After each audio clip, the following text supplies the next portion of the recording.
కార్తీక మాసం చివరికి రాగానే గుర్తుకు వచ్చే కథ పోలీస్వర్గం. ఇంతకీ ఎవరీ పోలి? ఆమె వెనుకున్న కథ ఏమిటి? దానిని తలుచుకుంటూ సాగే ఆచారం ఏమిటి అంటే ఆసక్తికరమైన జవాబులే వినిపిస్తాయి. పోలీస్వర్గం అచ్చంగా తెలుగువారి కథ. కార్తీక మాసంలోని దీపం ప్రాధాన్యతనే కాదు, ఆ ఆచారాన్ని నిష్కల్మషంగా పాటించాల్సిన అవసరాన్ని సూచించే గాథ. అనగా అనగా ఒక ఊరిలో ఒక ఉమ్మడి కుటుంబం ఉండేది. ఆ కుటుంబంలో 5 కోడళ్లు ఉండేవాళ్లు. వారందరిలోకి చిన్న కోడలైన పోలికి చిన్నప్పట్నుంచే పూజలన్నా వ్రతాలన్నా మహా ఆసక్తి. కాని అదే ఆసక్తి ఆమె అత్తగారికి కంటకంగా ఉండేది. తనంతటి భక్తురాలు వేరొకరు లేరని ఆ అత్తగారి నమ్మకం.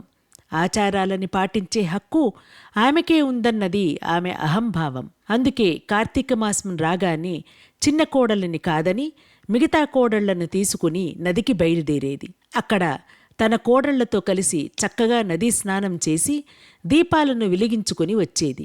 ఈలోగా కోడలు ఎక్కడ దీపం పెడుతుందోనన్న అనుమానంతో దీపం పెట్టేందుకు కావలసిన సామాగ్రి ఏదీ ఇంట్లో లేకుండా జాగ్రత్తపడి మరీ బయలుదేరేవారు అత్తగారు. కార్తీక మాసంలో పోలి దీపం పెట్టకుండా ఉండేందుకు అత్తగారు చేసిన ప్రయత్నాలు సాగనే లేదు. పెరట్లో ఉన్న పత్తి చెట్టు నుంచి కాసింత పత్తిని తీసుకుని దానితో వత్తిని చేసేది పోలి. దానికి కవ్వానికి ఉన్న వెన్నను రాసి దీపాన్ని వెలిగించేది. ఆ దీపం ఎవరికీ కనిపించకుండా ఉండేందుకు దానిమీద బుట్టను బోర్లించేది. ఇలా కార్తీక మాసమంతా నిర్విఘ్నంగా దీపాలను వెలిగించింది పోలి. చివరకు అమావాస్య రోజు రానే వచ్చింది. కార్తీక మాసం చివరి రోజు కాబట్టి ఆ రోజు కూడా నదీ స్నానం చేసి ఘనంగా కార్తీక దీపాలను వదిలేందుకు అత్తగారు బయలుదేరింది.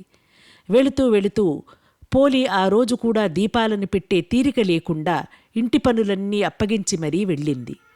కాని పోలి ఎప్పటిలాగనే ఇంటి పనులను చకాచకా ముగించేసుకుని కార్తీక దీపాన్ని వెలిగించుకుంది. ఎన్ని అవాంతరాలు వచ్చినా, ఎంత కష్టసాధ్యమైనా కూడా ధర్మాచరణ చేసిన పోలిని చూసి దేవదూతలకు ముచ్చట వేసింది.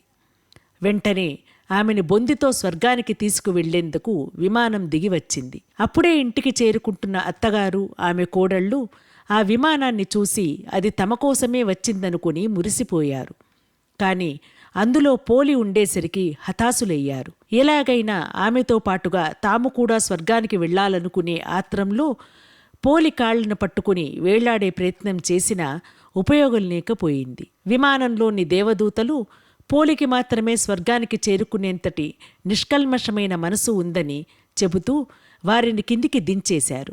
ఈ నేపథ్యంలో తెలుగునాట స్త్రీలంతా పోలిని తలుచుకుంటూ అమావాస్య రోజున ఉదయాన్నే అరటిదొప్పలలో ఒత్తులను వెలిగించి నీటిలో వదులుతారు. ఇలా వదిలిన అరటి దీపాలను చూసుకుంటూ పోలిని తలుచుకుంటారు.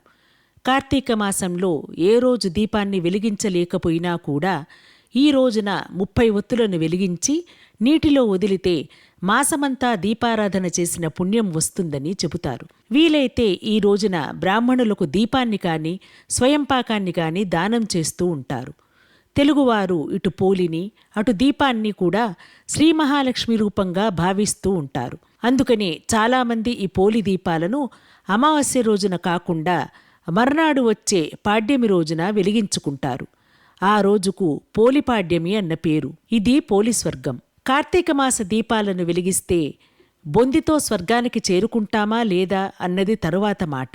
ఆచారాన్ని పాటించాలన్న మనసు ఉన్నప్పుడు మార్గం దానంతట అదే కనిపిస్తుందని చెప్పటం ఈ కథలోని ఆంతర్యంగా తోస్తుంది. భగవంతుని కొలుచుకోవడానికి కావలసింది శ్రద్ధే కాని ఆడంబరం కాదని సూచిస్తుంది. అన్నింటికీ మించి అహంకారంతో సాగే పూజలు ఎందుకు కొరగావని హెచ్చరిస్తుంది.